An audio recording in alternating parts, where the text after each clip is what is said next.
Gimana nih kok jadi down ya? Oke, ini dari @user WG4RP2KG7K. Walah, ini sulit sekali ya nama handlenya. Ini dia berkomentar soal video saya tentang gaji YouTube yang katanya itu ratusan juta, tapi setelah kita praktekkan ternyata gajinya cuma 50.000 sebulan. Itu aja nggak genap gitu ya. Oke, jadi terima kasih sebelumnya buat sobat kita ini yang sudah meluangkan waktunya untuk berkomentar di Bahas YouTube.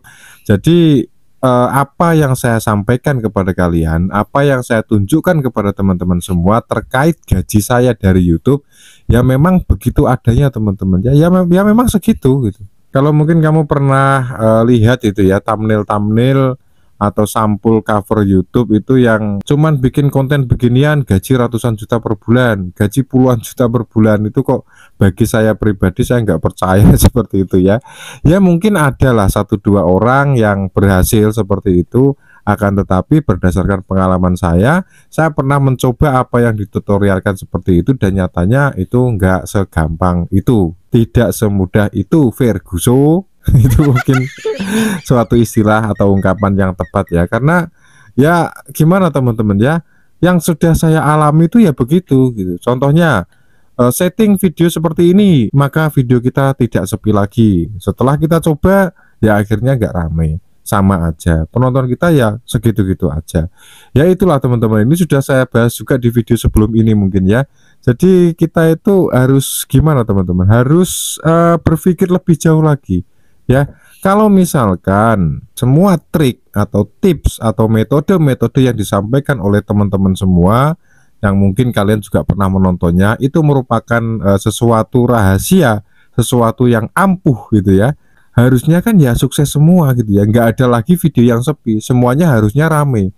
Kalau memang settingan-settingan tertentu atau apapun yang dibagikan yang katanya bisa bikin video rame itu betulan gitu, ya mungkin adalah 1-2, tapi itu pun ya mungkin hanya kebetulan belaka. Karena menurut saya gini teman-teman, video kita bisa rame itu yang paling menentukan ya, yang paling poinnya paling banyak itu adalah durasi tonton. Menurut saya begitu. Jadi kalau semakin video kita itu ditonton lama oleh pengguna YouTube, maka akan besar kemungkinan video kita akan direkomendasikan oleh YouTube.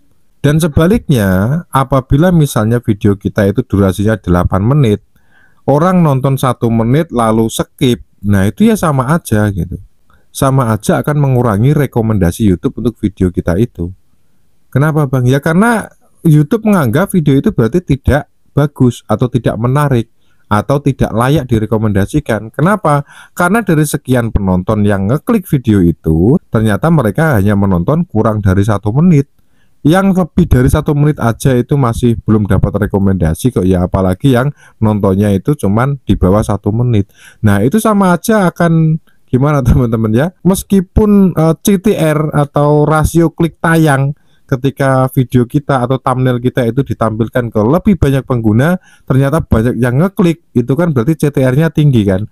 Akan tetapi durasi tontonnya itu drop, atau mungkin durasi tonton hanya di bawah 1 menit, padahal durasi fullnya itu 8 menit misalkan, ya itu sama aja ya, sama aja oleh YouTube video kita dianggap kurang menarik. Kenapa? Karena orang tidak menonton sampai habis, atau mungkin bahkan separuh aja atau 50% aja itu nggak sampai ke situ gitu, baru ditonton sebentar langsung skip. Nah itu juga gimana ya, ya nanti akan mengurangi rekomendasi lah, kurang lebih seperti itulah penjelasannya ya. Itu kalau menurut pengalaman saya, meskipun ada faktor-faktor lain yang mempengaruhi itu juga gitu. Jadi bukan hanya durasi tonton, CTR dan seterusnya, akan tetapi yang paling menentukan itu menurut saya itu adalah durasi tonton teman-teman. Karena ya dari mana YouTube tahu video kita itu bagus atau tidak, ya terutama paling jelas ya dari durasi tonton itu. Semakin orang menonton video kita dengan waktu yang lama atau mungkin full durasi 8 menit ditonton full gitu ya, ya itu tentu rekomendasi akan semakin meningkat. Nah logikanya kan begitu teman-teman ya. Jadi mungkin itu pandangan saya, jadi malah kemana-mana ini ya, padahal tadi yang ditanyakan adalah tentang gaji YouTube teman-teman ya.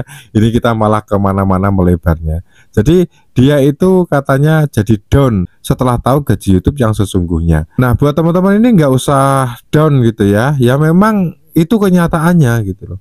Kalau misalnya teman-teman tidak mau gaji segitu, pengennya gaji yang puluhan juta atau ratusan juta gitu ya, ya kalian mau tidak mau ya harus berusaha keras bagaimana agar bisa bikin video itu yang menarik, video yang bermanfaat atau yang bisa menghibur, atau mungkin video yang kontroversial gitu ya. Itu biasanya akan semakin banyak viewsnya. Dan semakin banyak view, secara logika tentu gaji kita akan meningkat. Kalau video kita atau konten kita itu ya konten-konten biasa seperti bahas YouTube ini, tidak begitu menarik bagi sebagian kalangan, tidak banyak yang nonton, durasi tonton juga rendah, ya itu jangan harap gitu ya. Meski channel sudah dimonet, ya sama aja omong kosong. Karena nggak ada gajinya teman-teman, nggak ada duitnya. Sebenarnya kalau yang banyak cuannya atau banyak duit dari AdSense-nya itu adalah konten tentang dunia keuangan teman-teman ya. Mungkin bicara saham, trading, bahkan judi online, itu iklannya malah tinggi sekali ya.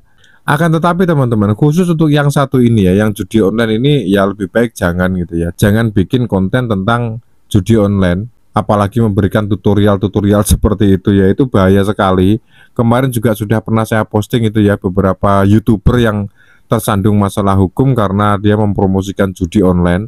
Karena judi online itu selain dapat merugikan banyak orang, judi online itu juga termasuk larangan dari agama Islam tentunya, dan juga dilarang oleh negara ya. Jadi undang-undang itu juga melarang itu.